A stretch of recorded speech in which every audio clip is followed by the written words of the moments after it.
anything you can move to the night before, move it to the night before and make it part of your wind down ritual, right? Because you don't want it to be like, oh, I have to go clean the treadmill because I can't walk in the treadmill if I don't clean the treadmill, and then think you're going to go to sleep. Like, that doesn't work. It's got to be like, I'm cleaning the treadmill so that I can exercise in the morning. La, la, la, la. And now I'm going to go to sleep. Like, you have to frame your mentality around whatever those prior to bed tasks are. That's a little more soothing and calming if you can. ADHD Rewired, episode 348.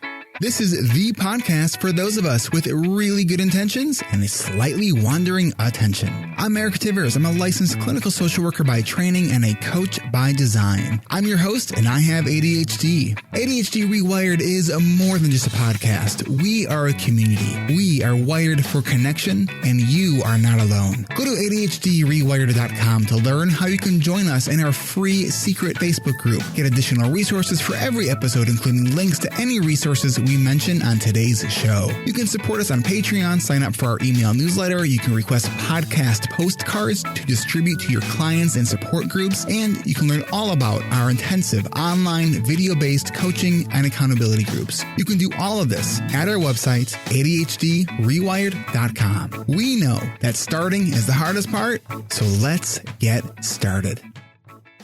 Welcome back to another episode of ADHD Rewired. We are here with our monthly live Q&A that we do every second Tuesday of the month at 12:30 p.m. Central Time. We have Will Kerr. Will, say hello. Hey there, everybody. We have Brendan Mahan. How's it going? And we have a new person joining us today who's going to be joining the ADHD Rewired podcast network with a podcast that is actually yet to be named. Moyra Maben. Hi. We are glad that you are here. In a little bit, we'll let you kind of introduce yourself a little bit more to podcast listeners. But right now, we have a question from John. John, what is your question? In my ADHD mind, I have like 5 million questions, so I'm trying to summarize. I basically have been a software engineer for a long time, ever since graduating college. And I just have never fit in. You know, like I've always wanted the new thing, the fix this problem, and then not be able to focus on this. And I've got to the point now, I'm like, and just to be clear, I think I'm a high functioning ADHD. Like I've been at Google for 3.5 years, jumped between 5 different teams there because I couldn't, I needed the novelty, I needed the impact, I needed everything. So I guess my whole summarizing question would be, is software engineering even the right thing for me at this point? I'm 35, I could probably continue doing this, but I think I'm just a little bit like, I'm not even sure if this is the right career choice for me. Does that make sense? And so I guess any tips from you guys, the people that have been in this career, like actionable stuff, because I think I've literally tried everything. Okay, so John, a couple of questions to start off with.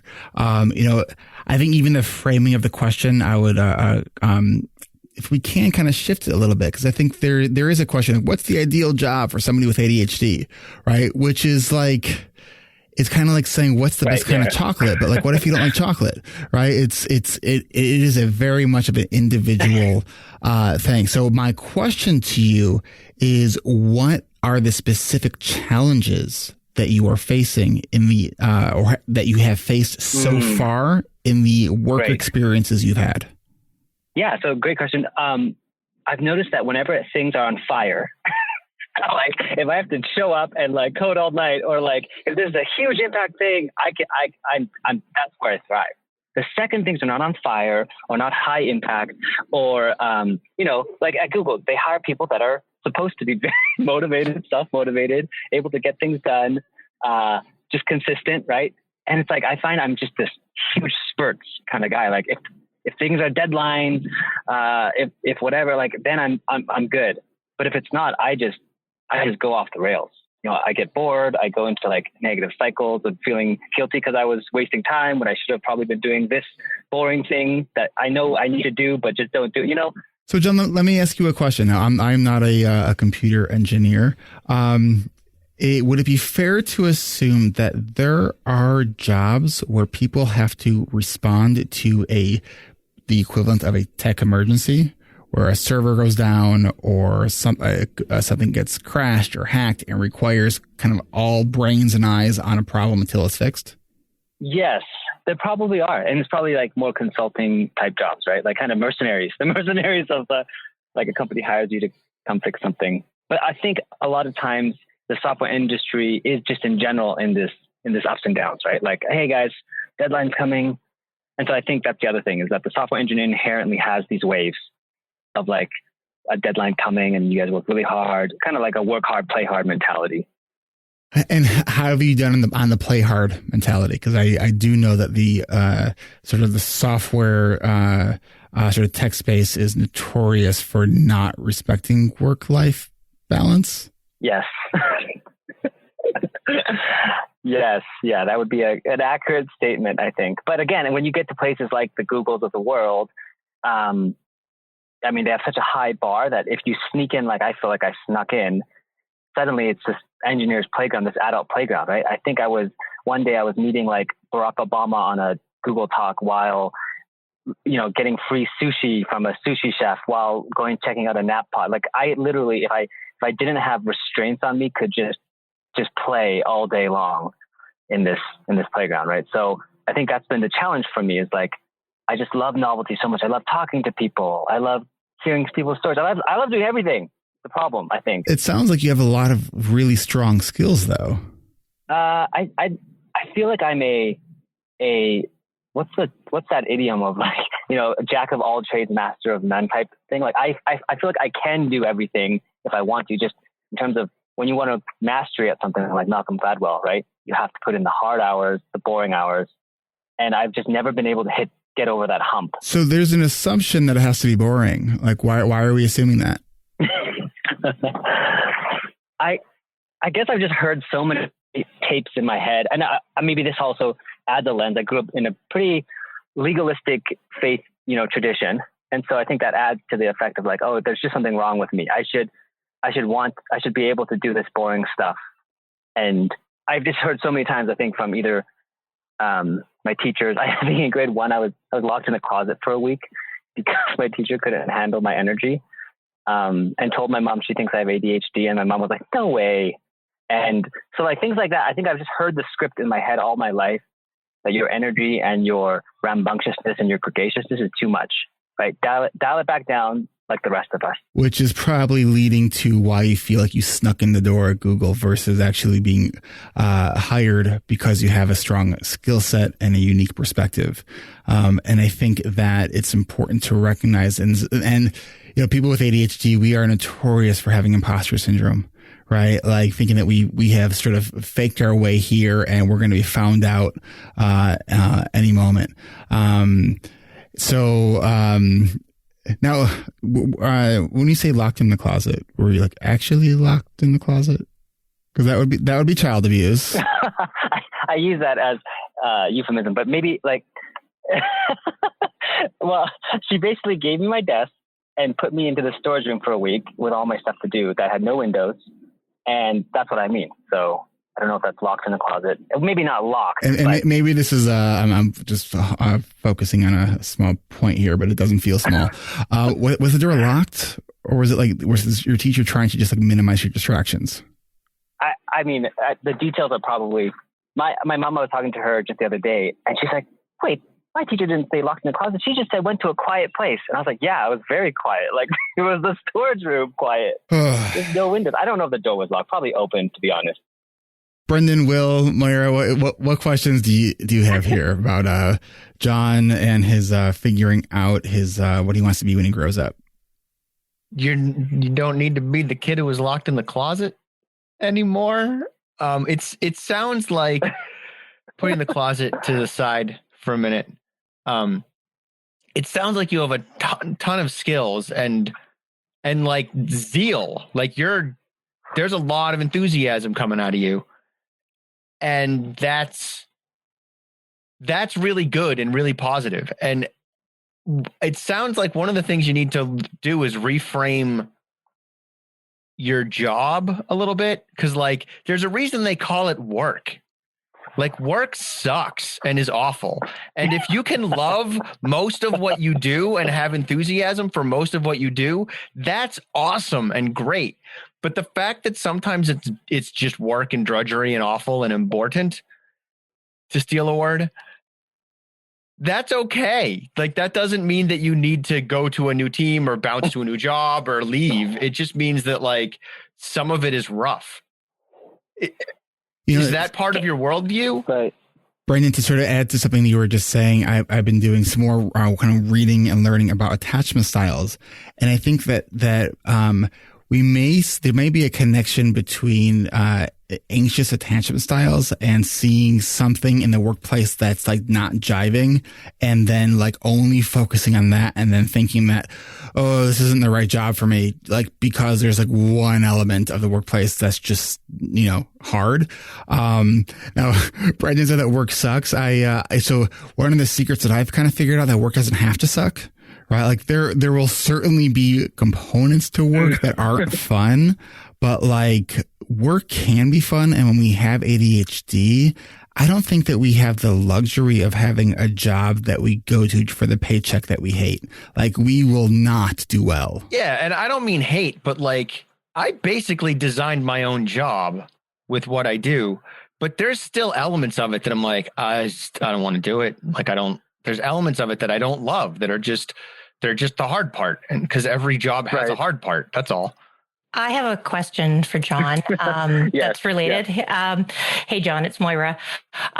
You mentioned changing teams frequently as being a negative thing. And I was a teacher for many years and did not know I had ADHD.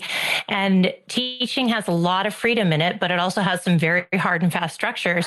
But you can change your job every year and nobody, like you could change what grade you're like there's you can do, and nobody really bats an eye. So my question, I guess, is changing teams a bad thing? Necessarily a bad thing. I see. Interesting. So I guess to answer both of your questions in a way, I think, my at Google, when I was 3.5 years, I was between five teams and 6 managers. And I think I probably got the award for switching the most frequent teams and stuff like that. And I think it's a bad thing in the software engineering industry that frequently, because then there's the question of like, why, right? And I think one of my managers in my first team, I was on the inbox by Gmail team. We were trying to launch it. That's the only thing. I was excited, but like I felt like we were just moving so slowly. I felt like there's so many faster things that we could do. And then I remember on the team, one of my reviews from my manager was like, "Yeah, John's great and stuff," but she's like, "It seems like he instigates drama though wherever he goes unnecessarily." Like drama follows John wherever he goes. And so I thought that was just an interesting feedback, because what software giants like Google hire for is they hire for really smart people that are low drama, right? And not emotionally detached from stuff, that they can just make quick decisions, work really hard. And I'm kind of the opposite of that. John, I do wonder how many assumptions are in that perspective, right? Like, because I don't think any big company wants the same type of person all across a company as large as, Yeah, totally. I mean, if Google is supposed to be a innovative company where, it's the coming together of ideas, right? Like you need different types. And I think that so often we look at some of our traits that maybe stand out that aren't, the quote unquote normal, typical, whatever you want to call it, and we're ashamed of them. And I think that if we can sort of figure out how to instead of being ashamed of them but own them, like one of the things that I like an expression I like is to make our mess our message, right? Like what's it? So you're the guy that jumps on team, like from team to team, right? Like you get excited and love to go all in on a project, and then you like to do something else. You made a comment earlier about consulting. Like, why not look at consulting? Like if you like the idea of going in deep to a single project and then moving on, like that's great. Like there's good money in there. You can create kind of your own rules and job structure in that. So I think there's a lot of opportunities there. So I think it's really not so much about the industry that you're in, but really look at what do you need to kind of best thrive in any particular workplace. All right, let's go to another question. We got, let's read Susan's question here. She doesn't want to go live. Susan says, do you have suggestions for adjusting my mental model of myself now that I am taking ADHD medication? I was diagnosed just a few years ago in my mid-30s. For example, I still struggle to stop working on a project and come back to it the next day because I still believe that when I'm motivated, I better do it all now before I lose interest again. All right. So there's a lot there. So the suggestions on mental model. So now that you are diagnosed and started to take medication, I think the first thing to really look at is acceptance. And that begins by grieving the past of not knowing you had ADHD and all the struggles that you've had up to that point prior to diagnosis, prior to getting medication. There's a loss there, right? And I think it's important that we acknowledge the loss and it's okay to feel sad about that. Right. But we can't change the past. We can only change our understanding of the past. Right. So it's now armed with this new knowledge, it's a big part of this is building a new skill set and framework. Will, looks like you had something you want to add to that. Yeah, too, because there's things like, I started taking medication. Now things are different.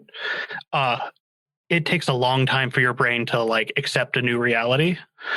I know definitely when I started medication, I didn't have a lot of the skills I have now. And so I was just like, well, medication should fix everything.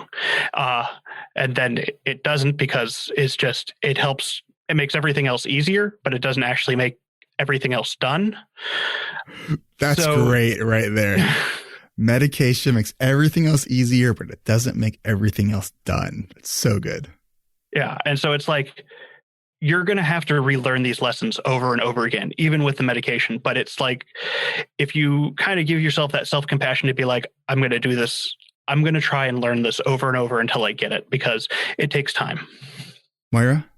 So a couple things. I know I've only been diagnosed 3 years. And when I started taking medication, and I know this happened for a few other people, there's this euphoria because it just, for me, finally, there was a level of contentment that I hadn't experienced before.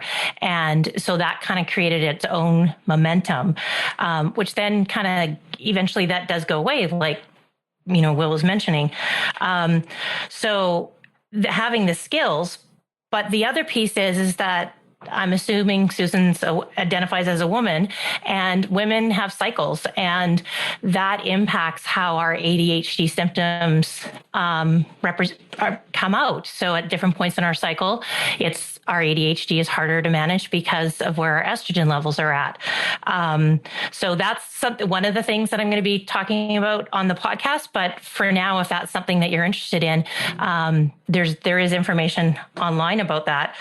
I'm wondering about the breadcrumbs and your executive function, because Susan, I was totally like Susan, is just, I'm going to keep going. And when that becomes a habit, it's a hard habit sometimes to break because it's worked, but the cost of depleting that tank of what you're capable of then can make it harder the next day.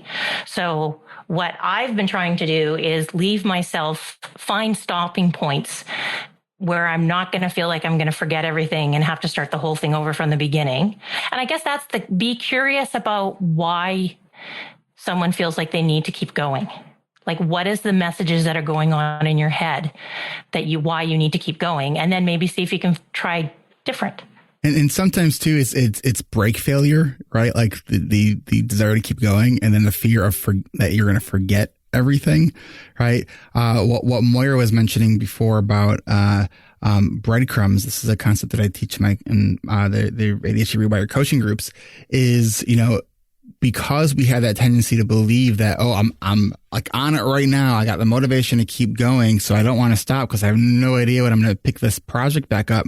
Part of that is because it's hard for us to pick the project back up. So by leaving breadcrumbs, and it truly can take you 30 seconds, write one sentence for yourself on what you were just doing. And then one more sentence is what you would do next if you were to continue working on it, right?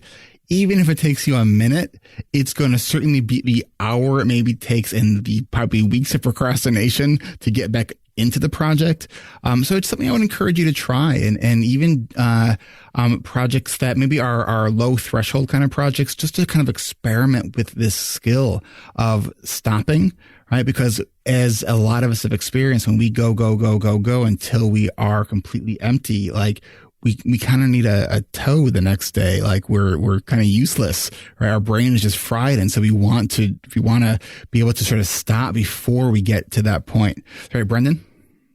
Yeah. I also, stopping is a skill, and you kind of alluded to this, right? Like, so when you get a project going, you can sort of tier it, right? You can split it into two different things. One thing you're doing is the project, and that's important and that matters. But another thing you're doing is training yourself in the skill of stopping and restarting. And if you intentionally do that, it'll get easier to do those things.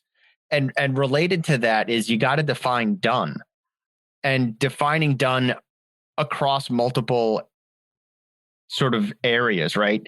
When I want to post a podcast episode, for example, I could be like, done is when the episode posts, but that isn't true. That's the final done. That's the cumulative done, right?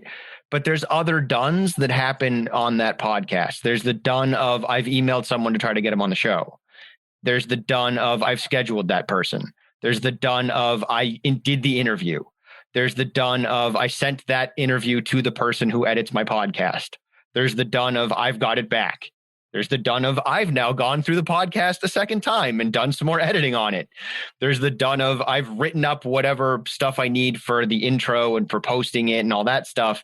And then there's the done of posting it. And then, funny part, that's not really done, because then I got to post it all over social media and advertise it and stuff. And then it's finally done, unless I want to circle back and advertise it some more at some point in the future, right?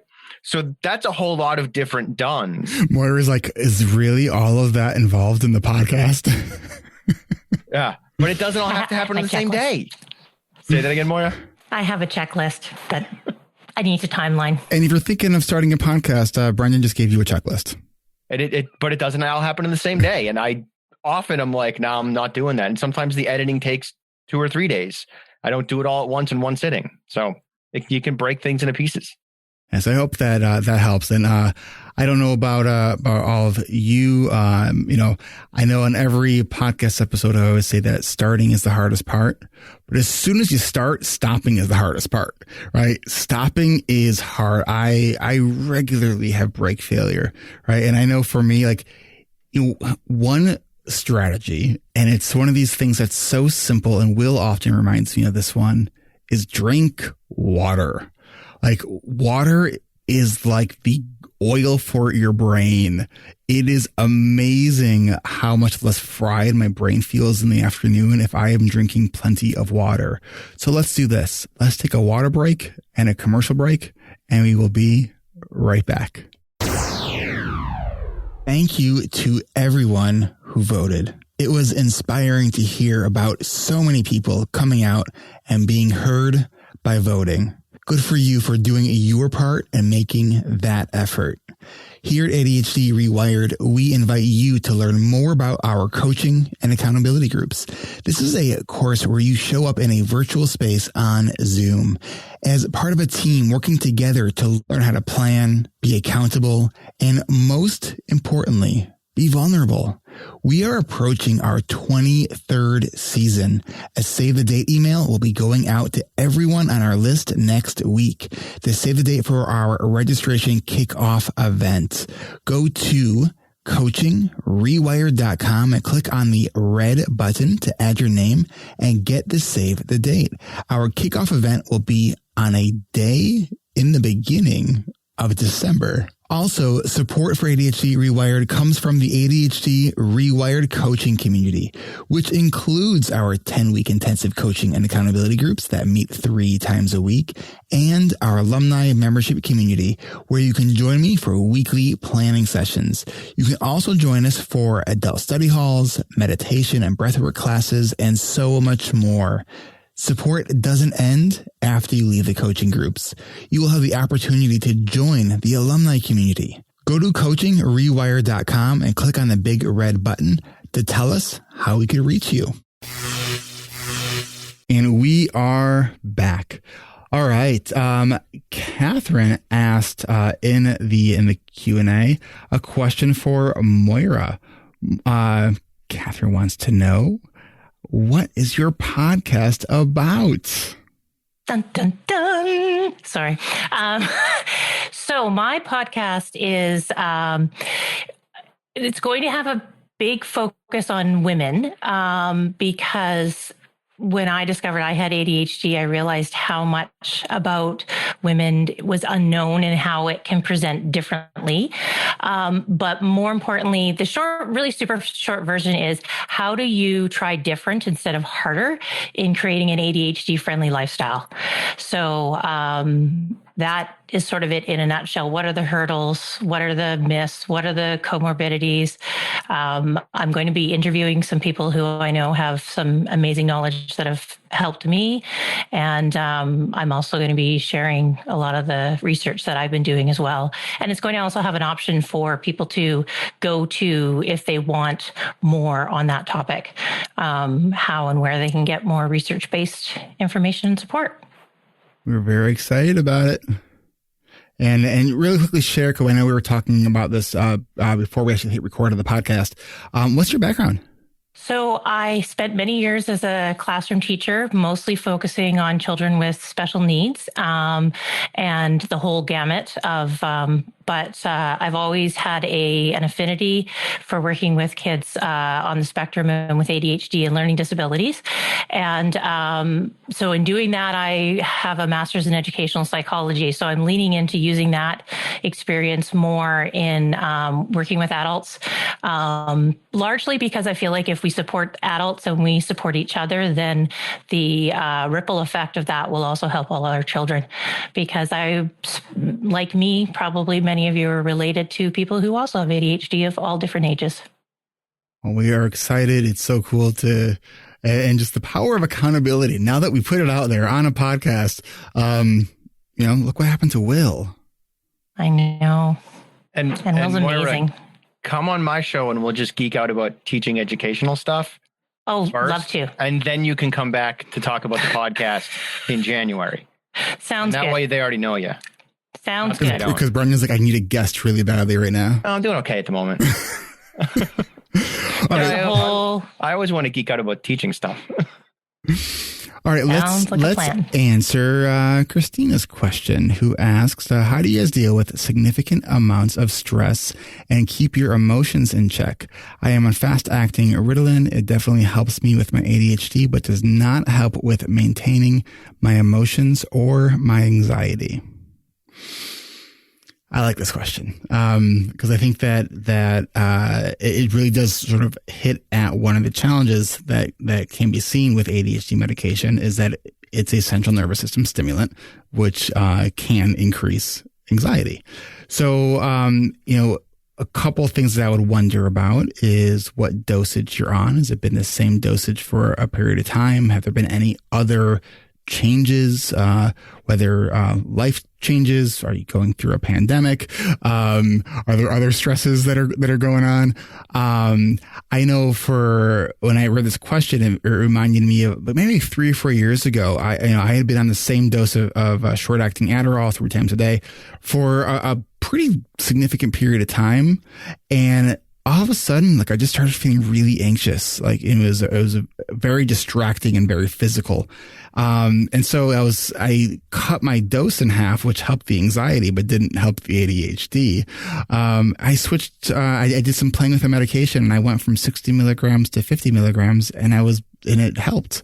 Right. So, maybe, for whatever reason, you just don't need enough, and maybe as much. Maybe your diet's changed, and so your body's metabolizing that differently. So there could be a lot of different things. The one thing that I know, if I is one part of my day that if I miss, my anxiety will be much more noticeable and much more physically experienced, and that's exercise.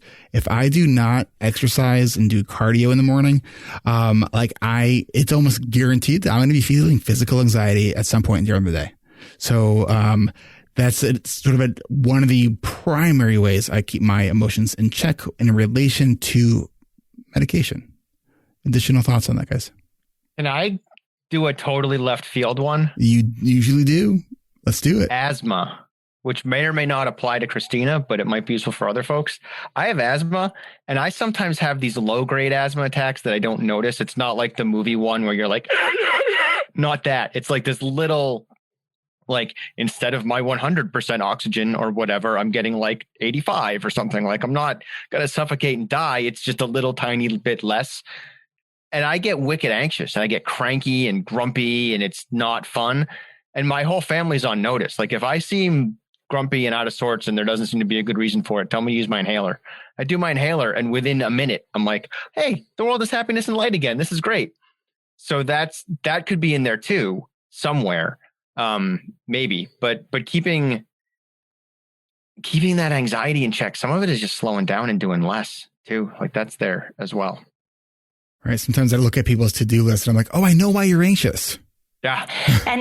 And Brendan, interestingly enough, you mentioning the asthma, for me, when I have too high of a dose from my medication, and I have coffee, and I have my inhaler, then I get that sort of jittery, but it feels like an anxiety is the biggest thing there. But yeah, the medicines, like, I've tried different ones, and the way that they work differently. I'm on a stimulant and a non-stimulant, and having the non-stimulant has been huge in helping with that. But I realized that anxiety was what helped me conform when I didn't know I had ADHD. That's what drove me to get things done on time, was that I was anxious. I didn't want to fail, basically. So, taking a step back and looking at how, if you're tapped out, if you've got too much on your plate, it might actually be reasonable that you're anxious. Will? Stop doom scrolling.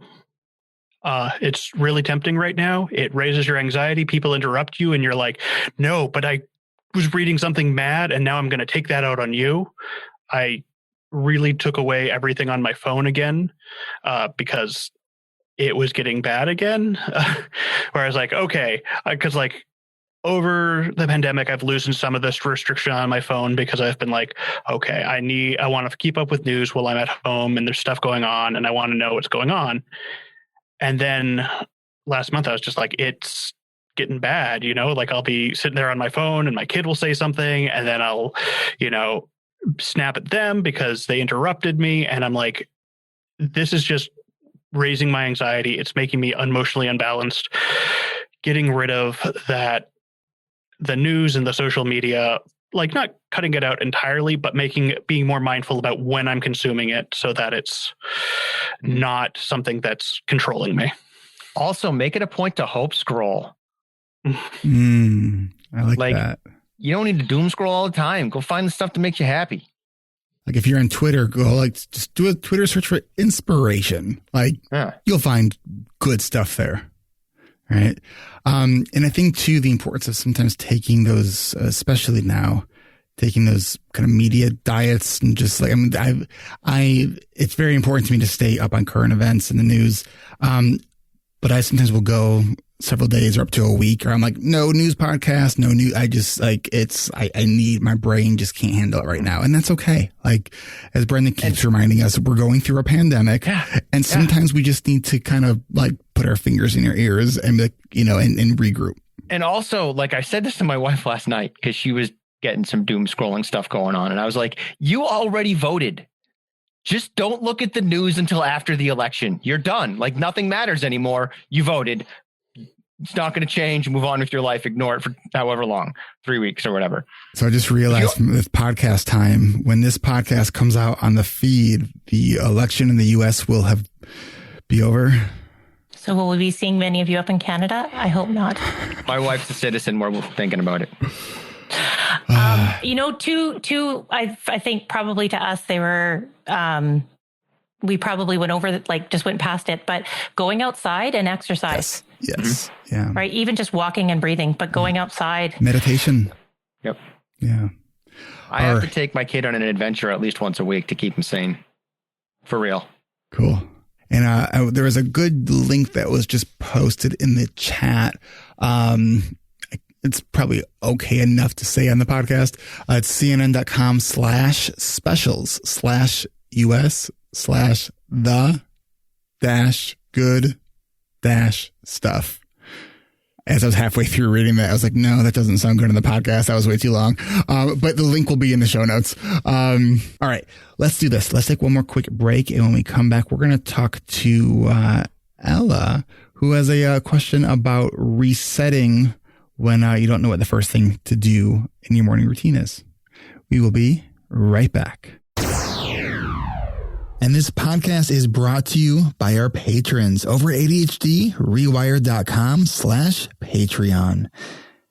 You might have donated to NPR or WFMT or maybe WTTW. Joining Patreon is showing your support to free content that you value. This podcast is free to all of my listeners, but not free to produce. I appreciate everyone who can financially support this podcast. If you are in a position to show your support for this podcast financially, you can do that by going to ADHDrewired.com and click on the Patreon tab at the top of the page. I would like to welcome a Premia at the $25 a month level. Thank you so much. Whatever you can give, I appreciate it. And when you support ADHD Rewired on Patreon, you also get cool perks starting at just $5 a month. But at the $25 a month level, you can join me for a group coaching call with other patrons every fourth Tuesday of the month. Our next group coaching call is on Tuesday, November 24th at 1 p.m. Pacific, 4 p.m. Eastern. And if you can give just $10 a month, you can have access to the recordings of those Patreon coaching calls, plus a bunch of extra content. Plus, if you would like to get ad-free episodes for just $5 a month, let us know by voting on our Patreon page at ADHDrewired.com/Patreon. But right now, if you are not able to support this podcast financially, or even if you are able to, but you're just not going to do it, that's totally fine. Consider leaving a review on your favorite podcast player or hit that share button on that app that you are listening to this on right now. You're probably thinking of a friend or maybe a family member. Maybe it's your brother or your sister, or maybe it's your mom. Share this episode with your mom if you think that they would get value from it. All of your support is appreciated. To become a patron, go to ADHDrewired.com/Patreon or go ADHDrewired.com and just click on that Patreon tab at the top of the page. And thanks. If you are new to this podcast, I want you to know that we have 2 other podcasts on the ADHD Rewired podcast network. Did you miss spring cleaning like 6 months ago? Well, Hacking Your ADHD with Will Curb drops a podcast every Monday, and Will's episode this week is a rebroadcast of Cleaning House. Join Will for this episode, check out his latest podcast, and hit subscribe. Episodes are about 15 minutes long. They're smart, they're funny, and they're short. Subscribe wherever you listen to podcasts. And every Friday, check out ADHD Essentials with Brendan Mahan. Brendan's podcast is kind of like this one, with a focus on families, parents, and educators. Both Hacking Your ADHD and ADHD Essentials are both part of the ADHD reWired podcast network, available to everyone, everywhere you consume podcasts. And in January 2021, we'll be launching 2 new podcasts with 2 fantastic women with ADHD. One will be focused on intersectionality and diversity, and will be sharing her perspective as an Asian Canadian with ADHD. And our other podcast will be aimed at those who identify as women. And you can meet both of them at our next live Q&A. So you can join me and the host of Hacking Your ADHD and the host of ADHD Essentials and our new podcast, Moyra Maben and MJ Siemens. Join all of us for our next live Q&A. We are doing it on November 10th at 1:30 p.m. Eastern. You can join, ask questions to myself and all of our panelists. Go to ADHDrewired.com/events to register for this and upcoming live Q&As. Join us every second Tuesday of the month at 10:30 a.m. Pacific, 1:30 p.m. Eastern for an hour of live Q&A. Register for free at ADHDrewired.com/events. That's ADHDrewired.com/events. We hope to see you there. And we are back. All right, Ella, share with us your question.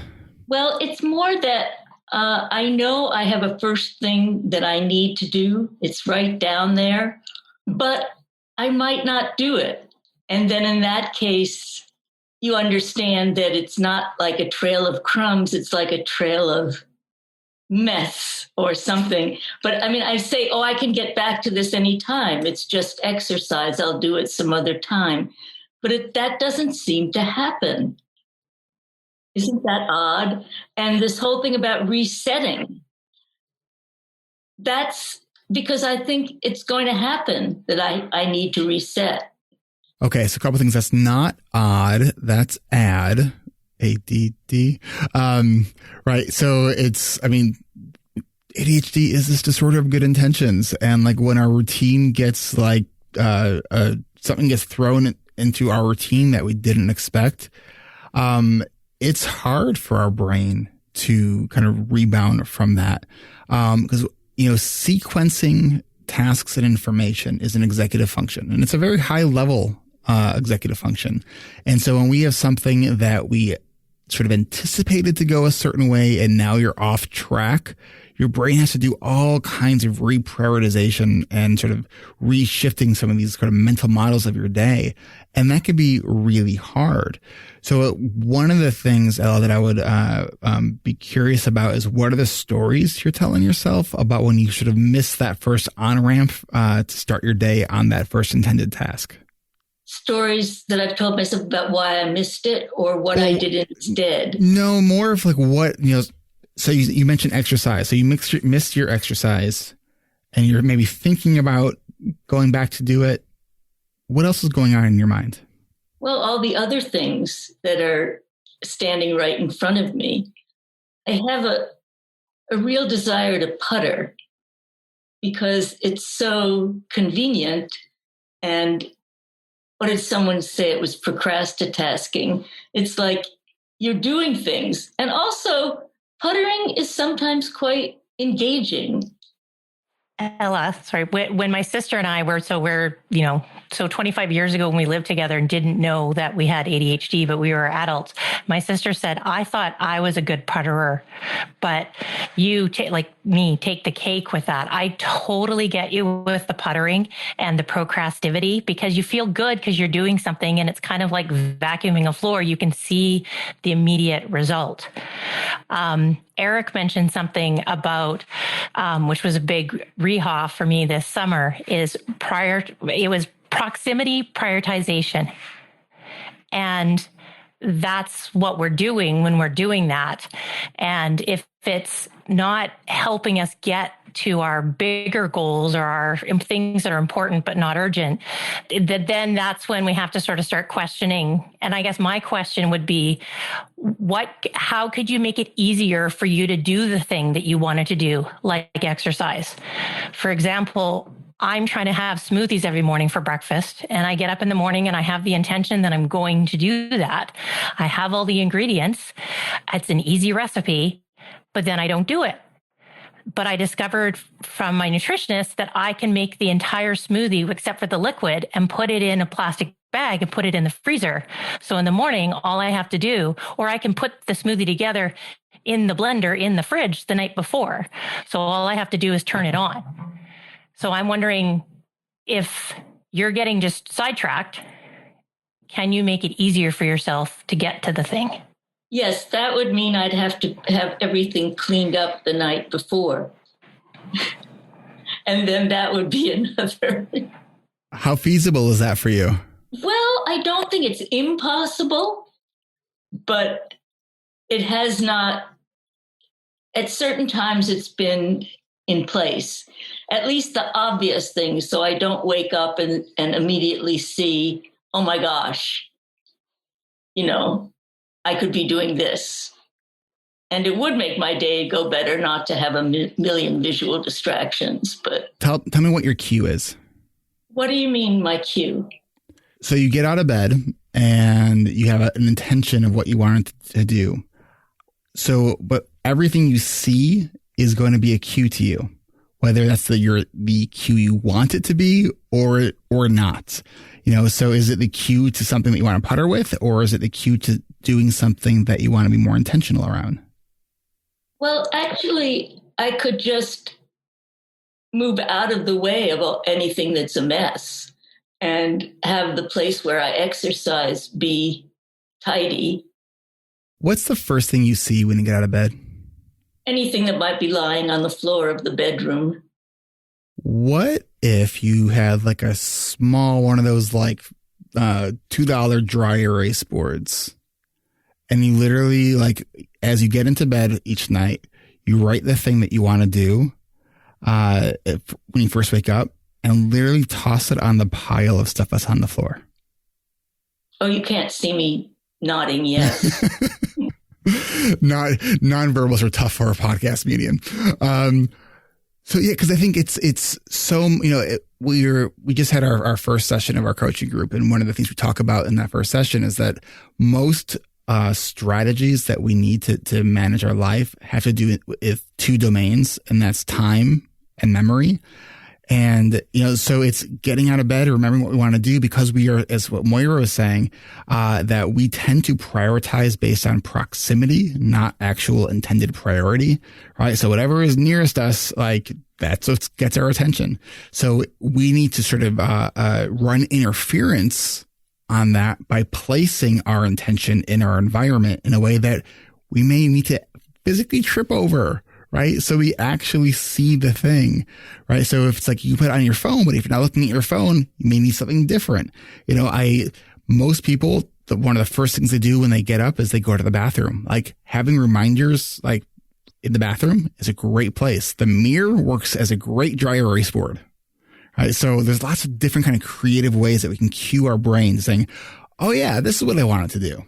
Will, you want to add to that? Yeah, just to add on to what Moyra was saying about making it easier.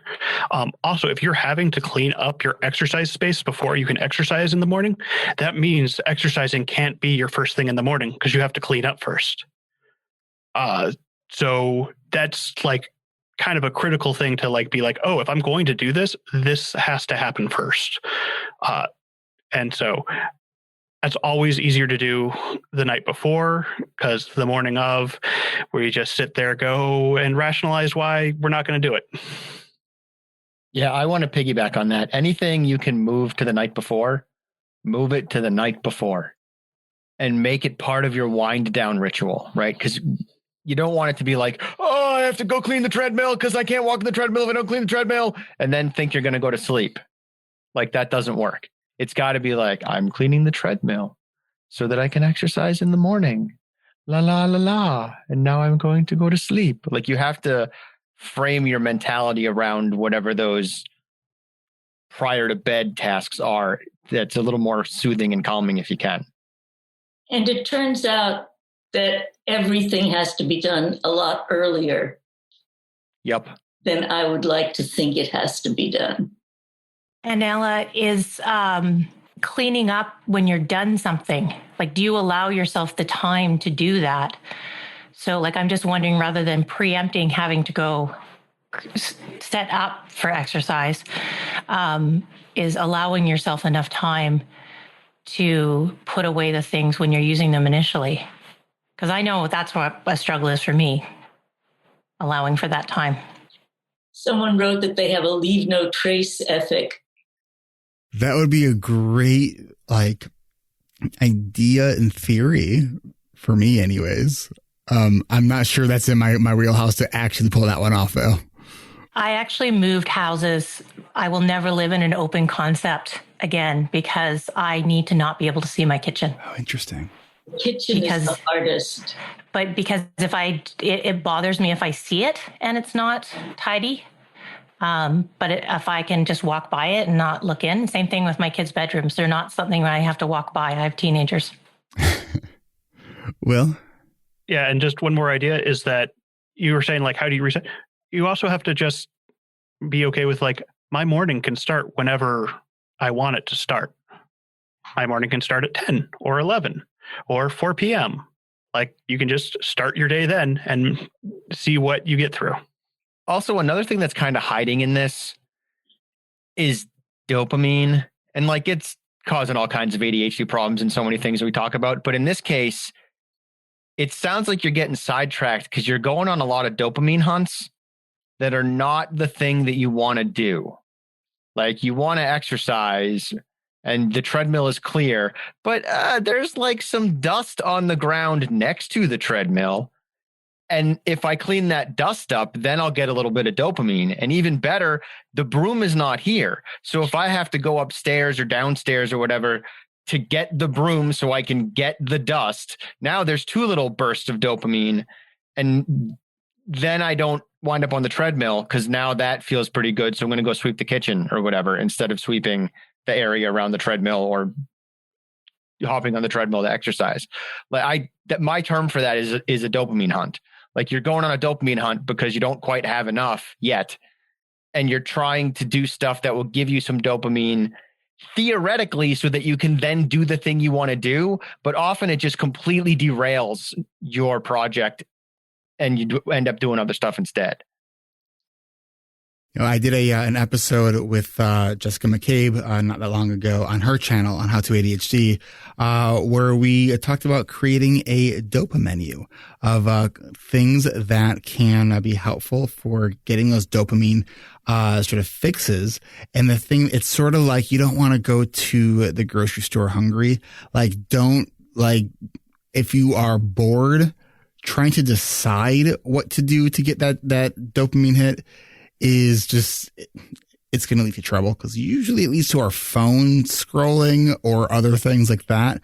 But if you can be more plan out your dopa menu, you can figure out what kind of dopamine hit do I need? Do I need a full meal or do I need a snack or am I looking for a little dessert? So check out that video on the How to ADHD channel. Just search for dopamine or dopa menu or type in my name and you'll see all the episodes I've done with Jessica. All right, we got time for maybe 1 or 2 more. Anyone want to pick one? Will, Brendan? Sure. The look of blank faces are just like, I'm just going to the top. 10-year-old son recently diagnosed with ADHD combined with oppositional defiance. Still not medicated because I can't find anyone to see him. It happened right before COVID hit. Mom also has ADHD and is medicated, but she's at a loss. Can you tell me where to start? I always feel like this is going to come across as mean, so I want to frame it with this example comes from a place of love. But when it comes to oppositional defiance, I like to think of it like walking a dog, not calling your kid a dog. Hear me out. So have you ever walked a dog and then you suddenly turn to the left and they haul right? Like they just pull in the opposite direction that you're going in. Probably that's happened. In my head, like that's oppositional defiance. Because that same dog, if you stop, the dog is going to stop and look up at you and be like, what's going on? and then you go left, the dog will be like, yeah, cool, I totally wanted to go left, because you communicated clearly and you didn't cause the dog to get anxious and get scared with the sudden yank to the left in the first example. Often when it comes to kids with oppositional defiance, if we just communicate more clearly and more calmly, we keep that anxiety tamped down and they don't get as oppositional. This is not a miracle solution. If I had a miracle solution, I would have way more money than I have, and I'd have an oppositional defiance podcast, which I don't. I have an ADHD one. But this is a thing that can kind of ease some of that oppositional defiance, especially if you start looking at it from the perspective of anxiety, because there's probably stuff going on at home that's increasing anxiety overall. And that means your kid's baseline anxiety is higher than it needs to be. So if you can squash sort of home anxiety, and I recognize we're living through a global pandemic and that's making things a lot harder. I'm not going to pretend that's not the case. But if you can tamp down some of the home anxiety and you can also communicate more clearly and more calmly, some of that oppositional stuff will become easier. Also, a lot of mental health clinicians are and folks are starting to get more space now. So if you haven't looked recently, I would recommend looking around to see if you can find someone now. And most states also are still allowing for telemedicine to be reimbursed through insurance. And so I get it. It's not ideal to do stuff on Zoom with your 10-year-old because we're doing e-learning and that's not ideal.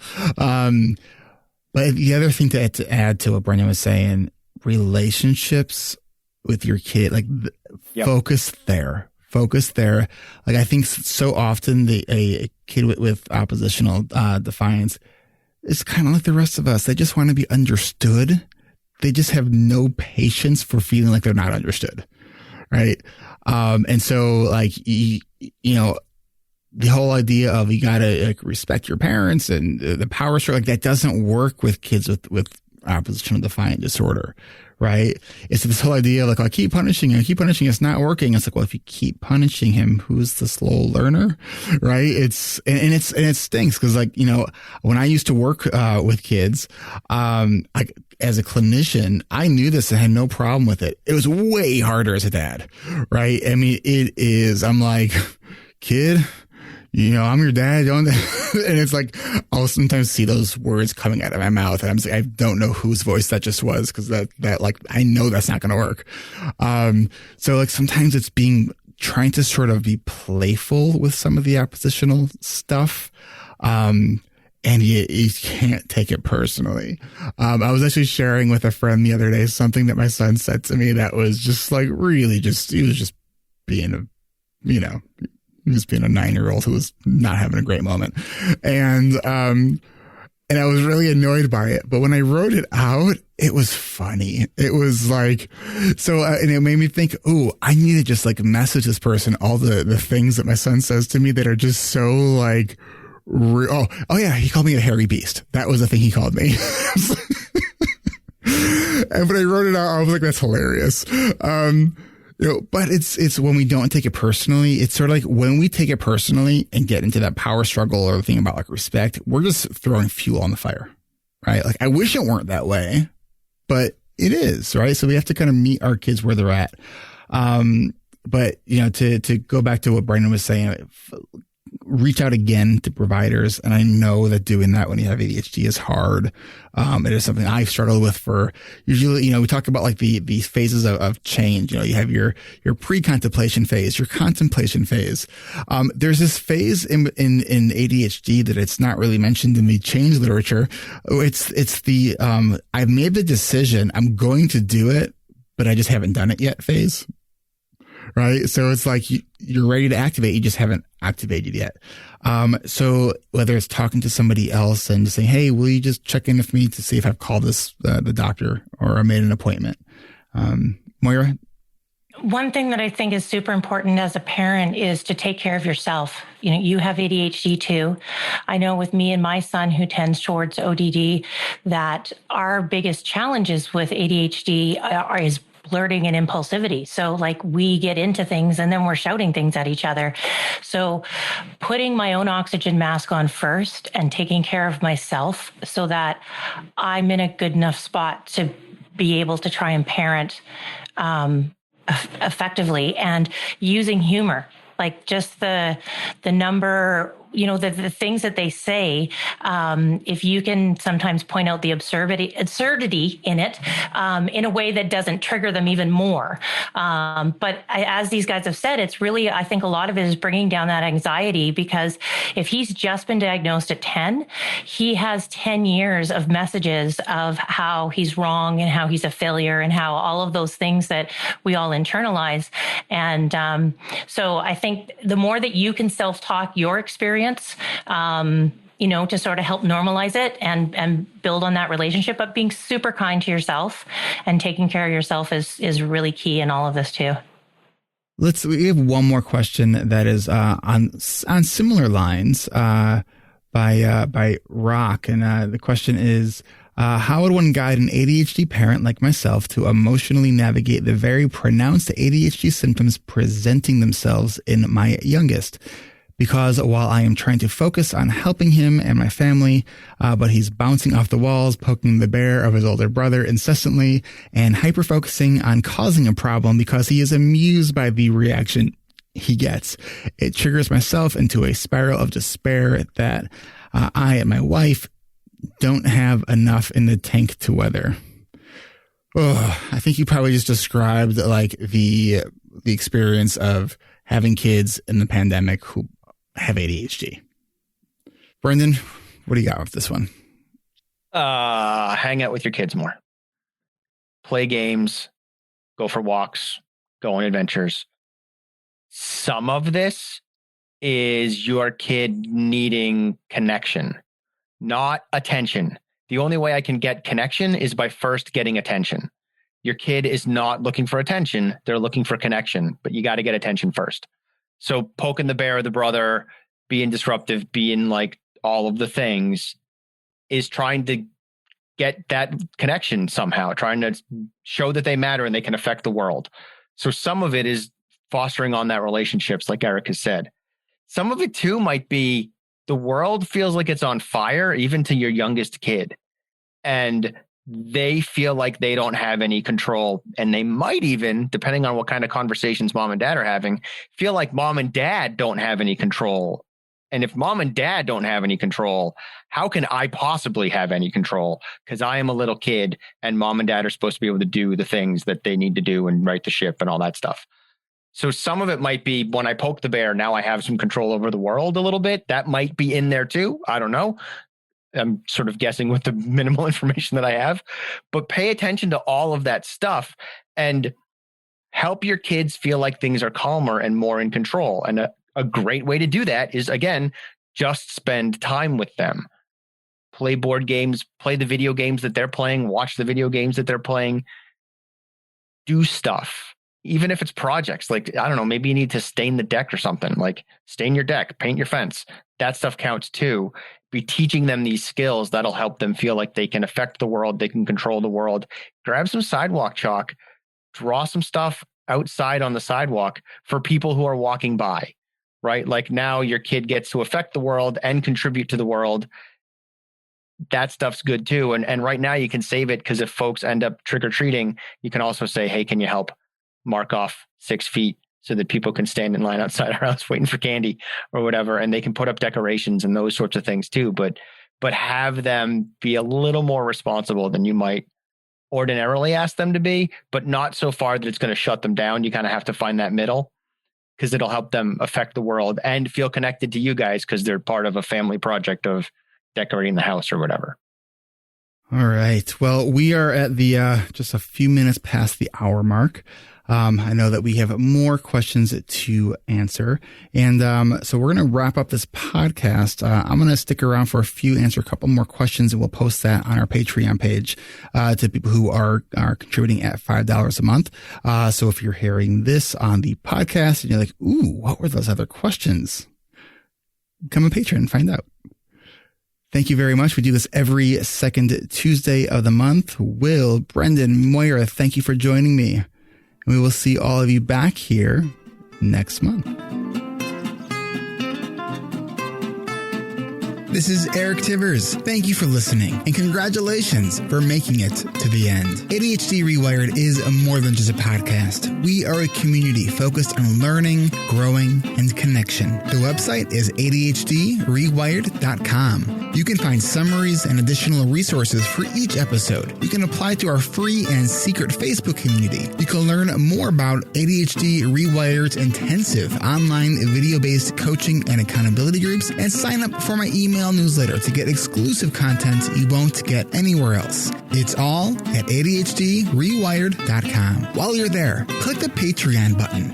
If you're a regular listener and you're still listening to my voice, consider making a monthly contribution by becoming a patron through our Patreon page. If you are able to financially support my work, it would mean a lot. This show is free to listeners, but it is not free to produce. And patrons get really cool perks. You can follow me on Twitter at Eric Tivers. You can like our Facebook page at facebook.com/ADHD Rewired. If you're a coach, therapist, or related professional, connect with me on LinkedIn at linkedin.com/Eric Tivers. You can also subscribe to ADHD Rewired on YouTube. And you can subscribe to ADHD Rewired on YouTube and see select interviews and some other videos I've posted. Podcasts change lives. You can make a difference in someone's life by spreading the word about this podcast. Mention it in your online communities on Facebook, Twitter, Reddit, or wherever you hang out online. And be sure to share it with your friends and your family and your clients, as well as your coaches, therapists, and doctors. And if you're a coach, therapist, doctor, or ADHD support group leader, and you would like a pack of podcast postcards to hand out, you can request those at my website, adhdrewired.com. And if you're a member of CHAD or any other ADHD support group, please be sure to tell them about this podcast. You can even show them how to download it on their phone. You know, you might be the person that turns somebody on to a podcast for the very first time. And if you really love this episode, please consider hitting share on your podcast player. I'm only one person, and I count on you to help me spread the message. One of the biggest things that you can do to support this podcast and to help other people discover it is to leave an honest rating and review on Apple Podcasts, Stitcher, or any other podcast app that accepts ratings and reviews. And don't forget to hit subscribe on this podcast on your podcast app so new episodes are automatically pushed to your favorite podcast app. Looking for more ways to listen and learn? Get a free audiobook and a 30-day free trial at audibletrial.com/ADHD Rewired. Not sure where to start? In no particular order. Check out Atomic Habits by James Clear, The Body Keeps Score by Bessel van der Kolk, 10% Happier, and Meditation for Fidgety Skeptics. These are both by Dan Harris. Change Your Questions and Change Your Life by Marilee G. Adams. The One Thing by Gary Keller and Jay Papasan. Procrastinate on Purpose by Rory Vaden. The Four Tendencies by Gretchen Rubin. Do you have trouble asking for help?